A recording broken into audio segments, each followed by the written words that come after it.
What is going on, everybody? This is Mike. Really quick, C6 Corvettes with automatics. Now, your four-speed automatics were the carryover from a C5.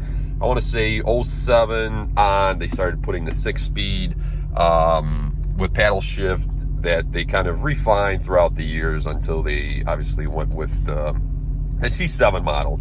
But they both share something in common, and that common is the automatic park paw or a catch paw will stick sometimes because of a solenoid. There's also a micro switch in the front that tells the vehicle that it's in fully parked position, or the shifter is anyway.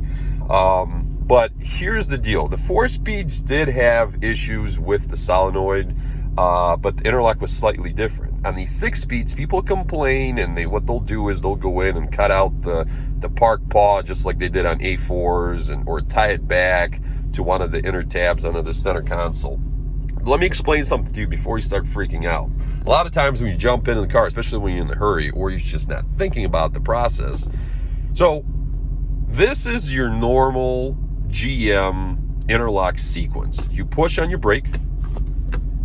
You hear that noise. That's actually the paw releasing and getting out of the way of your shifter. Now you can go in and you can obviously take it out of park and put in reverse, neutral, or drive.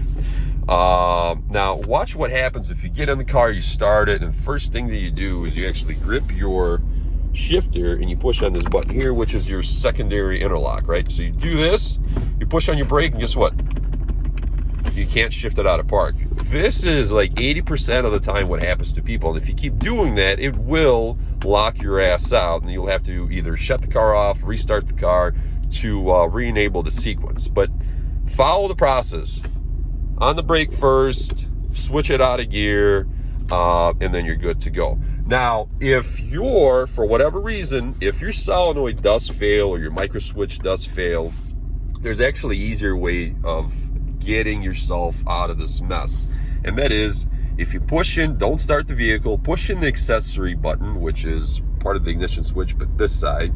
Wait till all your gauges come alive, your dash pops up and everything else. You'll be able to now, without the engine running, to switch it, even if your paw is messed up, you'll be able to switch it to neutral, okay? It's like a bypass.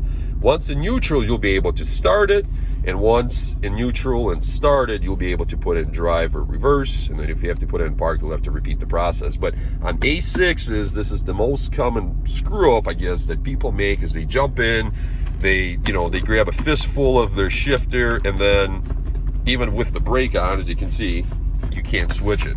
So a little tip, guys, it's not as bad as it seems, and you don't have to freaking cut your paw if it's doing this. You're just not realizing your sequence is off. Talk to you later.